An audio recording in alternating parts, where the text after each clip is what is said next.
नमस्कार दोस्तों, decode exam में आप सभी का स्वागत है। कैसे हैं आप सभी लोग? आई होप आप सभी लोग अच्छे होंगे और अपनी पढ़ाई को बहुत बढ़िया तरीके से कर रहे होंगे। देखिए, आज मैं आप लोग के बीच में उपस्थित हुआ हूं बहुत ही एक जो है इंटरेस्टिंग टॉपिक के साथ। और जैसा कि आप लोग देख पा रहे होंगे कि टॉपिक दरअसल हमारा क्या है, तो टॉपिक हमारा है कि चुनाव में एआई का खतरा। एआई जिसको हम लोग बोलते हैं आर्टिफिशियल इंटेलिजेंस, ये अभी चर्चा में है। चर्चा में क्यों है, इसके क्या कुछ और कारण हो सकते हैं, इन सभी बातों पर हम लोग डिटेल्स में आज चर्चा करेंगे। इसके पहले मैं आप लोगों को बताना चाहता हूं कि ये जो सीरीज हमारी करंट अफेयर्स की चल रही है, यानी कि जो ही वर्निंग करंट अफेयर्स की सीरीज जो हमारी चल रही है, जो ज्वलंत मुद्दे होते हैं हम उसको उठाते हैं और आपको बताते हैं कि ये टॉपिक आपके यूपी पीसीएस मुख्य परीक्षा के दृष्टिकोण से कितना इंपॉर्टेंट है, या यूपी पीसीएस प्री की परीक्षा की दृष्टि से कितना इंपॉर्टेंट है, या फिर किसी अन्य एग्जाम के साथ साथ में आपकी जो आगामी यूपी पीसीएस द्वारा आयोजित आरओ एआरओ की परीक्षा है उस एग्जाम के लिए भी इसकी रिलेवेंसी क्या होती है। तो ये सब बातें हम लोग डिटेल में पढ़ेंगे। इसके पहले मैं आप लोगों को बता देता हूं कि इसी क्रम में हम लोग अब से यानी कि नेक्स्ट सीरीज से हम लोग योजना और जो कुरुक्षेत्र मैगजीन होती है, जो कि आपकी यूपीएससी मुख्य परीक्षा के साथ साथ में यूपी पीसीएस मुख्य परीक्षा के लिए भी इंपॉर्टेंट होता है, हम उनके भी इंपॉर्टेंट आर्टिकल्स को डिस्कस किया करेंगे। इससे आपको एक जो है व्यापक रणनीति में चीजों को समझने का मौका मिलेगा और आप अपने उत्तर को बहुत ही बेहतर ढंग से समझ पाएंगे और अपने उत्तर को अच्छे तरीके से लिख पाएंगे। ठीक है, तो ये हो गई हमारी कुछ चीजें जो हम आगे स्टार्ट करेंगे। आज का हमारा जो टॉपिक है, जैसा कि आप लोग को मैंने बताया कि चुनाव में दरअसल अभी आर्टिफिशियल इंटेलिजेंस का खतरा है। ये चुनाव को जो है प्रभावित कर सकता है। चर्चा में क्यों है, क्योंकि इसका कारण है कि अभी हाल ही में जो है माइक्रोसॉफ्ट ने क्या किया है, माइक्रोसॉफ्ट ने एक रिपोर्ट जारी की है और इस रिपोर्ट के माध्यम से जो है एआई के खतरे को इंगित किया है। लेकिन इसके पहले हम लोग जानेंगे कि दरअसल ये जो टॉपिक है वो आपके यूपी पीसीएस मुख्य परीक्षा के दृष्टिकोण से कहां पर ये कोरिलेट करेगा। तो जैसा कि आप लोग देख पा रहे होंगे कि जो सामान्य अध्ययन थर्ड पेपर है आपका, यानी कि जीएस जो थर्ड पेपर है आपका, जीएस के थर्ड पेपर में टॉपिक नंबर 10 जो आपका है, यानी कि साइंस एंड टेक्नोलॉजी, जिसमें विज्ञान और प्रौद्योगिकी के कुछ सेक्शन हैं, उसमें जो है इस टॉपिक को आप जो है रख सकते हैं। यानी कि विज्ञान एवं प्रौद्योगिकी वाले भाग में ये पोर्शन एआई का आ जाएगा। साथ ही साथ में टॉपिक नंबर 15 यानी कि जो टॉपिक नंबर 15 आपका जो दिया गया है, उस टॉपिक नंबर 15 में जो साइबर सिक्योरिटी यानी कि जो साइबर सुरक्षा वाला टॉपिक है, वहां से भी आप इस टॉपिक को कोरिलेट कर सकते हैं। ठीक है, तो अब हम लोग चर्चा करते हैं इसके व्यापकता की ओर। चलिए, सबसे पहले चर्चा में क्यों है वो मैंने आपको तुरंत बता ही दिया कि माइक्रोसॉफ्ट ने रिपोर्ट जारी की है और ये जो है अनुमान व्यक्त किया है कि दरअसल आर्टिफिशियल इंटेलिजेंस से यानी कि एआई से जो है चुनाव को प्रभावित किया जा सकता है। ठीक, ओके, आगे बढ़ते हैं हम लोग। अब इसका जो चिंता का कारण है क्या होगा, या इसका असर क्या पड़ेगा चुनाव पर, किस तरीके से इसको चेंज किया सकता है, इस पर हम लोग 2-4 पॉइंट्स के माध्यम से समझने का दरअसल प्रयास करेंगे कि किस प्रकार इसमें जो है प्रभाव देखने को मिलेगा। जैसा कि आप लोग देख पा रहे होंगे, पहला पॉइंट क्या है कि चुनाव को पूरी तरह से प्रभावित किया सकता है। पूरी तरीके से मतलब बहुत कुछ इसमें फेरबदल किया जा सकता है।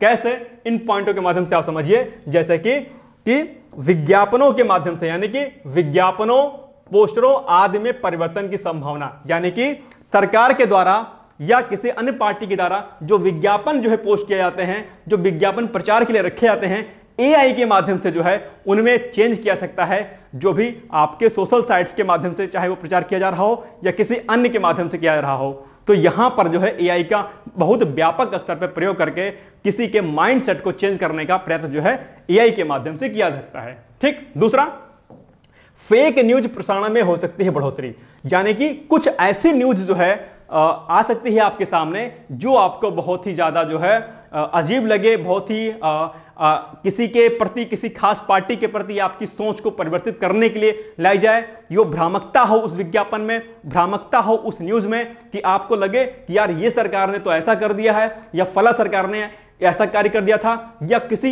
पुरानी सूचना को जो है आपके माइंडसेट में इस तरीके से जो है रखा जाए कि आपकी सोच उस पर्टिकुलर व्यक्ति के बारे में यानी नेता के बारे में या किसी खास पार्टी के बारे में आपकी सोच जो है परिवर्तित की जा सके। ये आर्टिफिशियल इंटेलिजेंस का प्रयोग जो है इसमें किया जा सकता है, ध्यान रखिएगा। इसके अलावा अगर हम लोग दूसरी बात करें तो अभी हाल ही में एक रिपोर्ट आई थी, इस रिपोर्ट के माध्यम से कहा गया था कि जो चाइना है, दरअसल चाइना जो है आर्टिफिशियल इंटेलिजेंस का इस्तेमाल उसने ताइवान में जो राष्ट्रपति चुनाव जो हुए थे इसमें जो है ये इसका प्रयोग किया गया था। ऐसी रिपोर्ट सामने आई थी।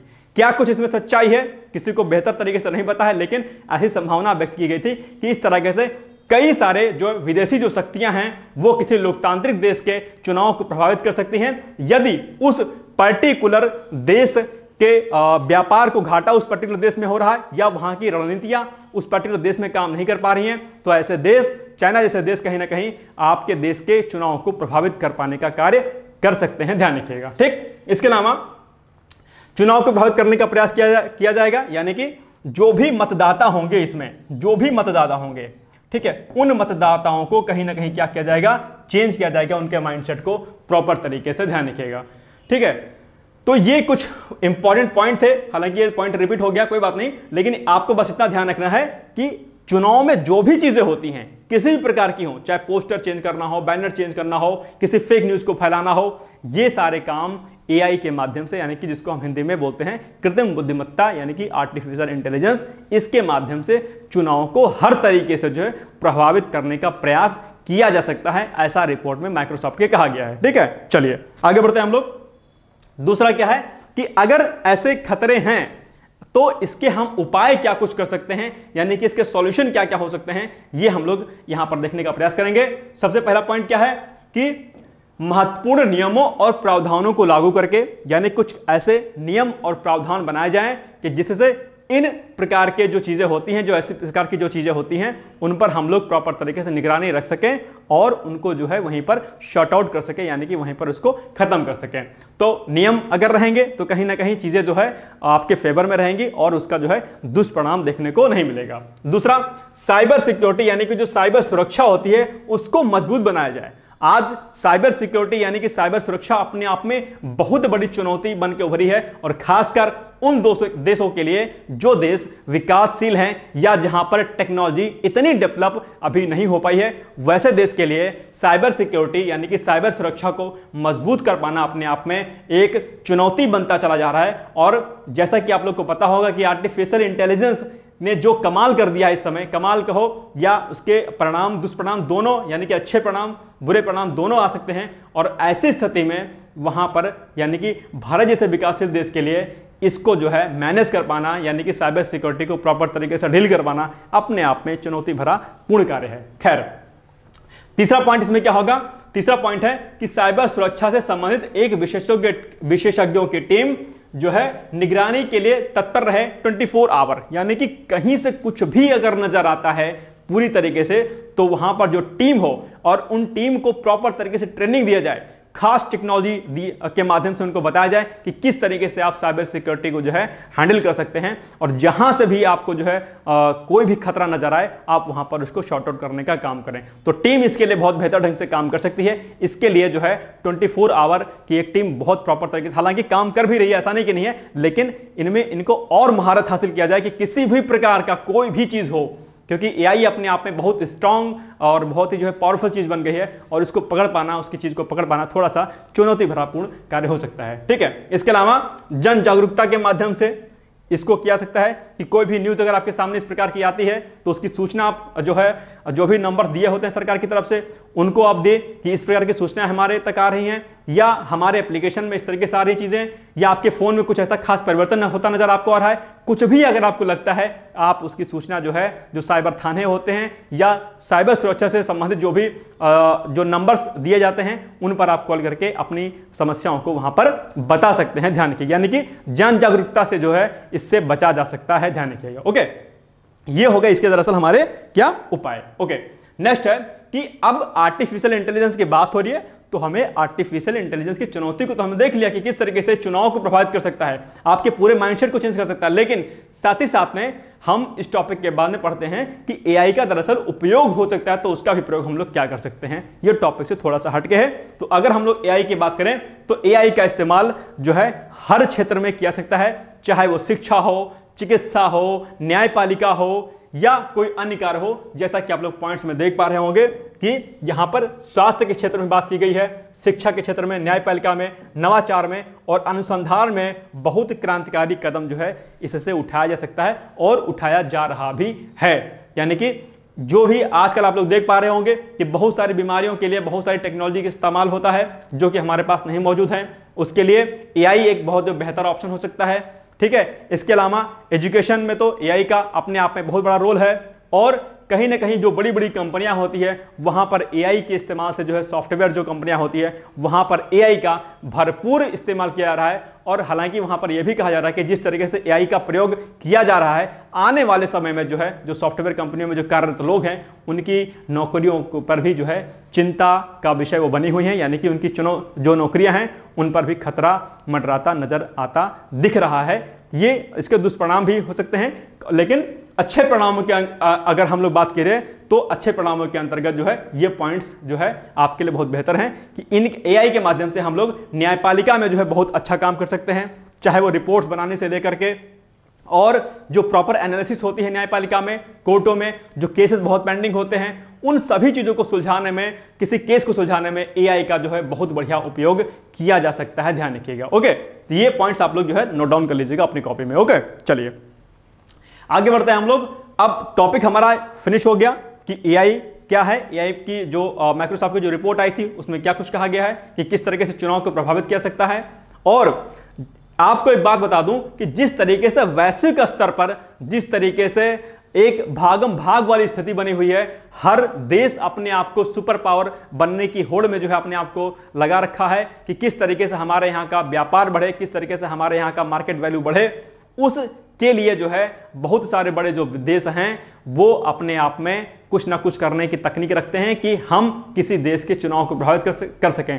इसका इस्तेमाल इसलिए होता है कि जब किसी खास देश की जो है मनपसंद सरकार किसी देश में नहीं होती है तो कहीं ना कहीं उसको जो है नुकसान झेलना पड़ता है। इसलिए कोई पर्टिकुलर देश से चाहता है कि हमारी मनपसंद की सरकार या हमारी सोच की सरकार जो है इस पर्टिकुलर देश में रहे, ताकि जो है हमारे लोगों को फायदा हो, हमारे देश को फायदा हो, या हम अपनी विभिन्न चीजों को उस पर्टिकुलर देश में फैला सकें। तो ये इसीलिए चिंता का विषय बना हुआ है, इसीलिए माइक्रोसॉफ्ट ने अपनी रिपोर्ट को सबमिट किया। ध्यान रखिएगा। ठीक है, तो अब हम लोग आते हैं अपने टॉपिक पर कि दरअसल अगर इससे प्रश्न आएगा एआई से तो आपकी यूपीपीसीएस या यूपीएससी या अन्य किसी राज्य लोक सेवा में किस प्रकार के प्रश्न पूछे जा सकते हैं। ध्यान से सुनिएगा।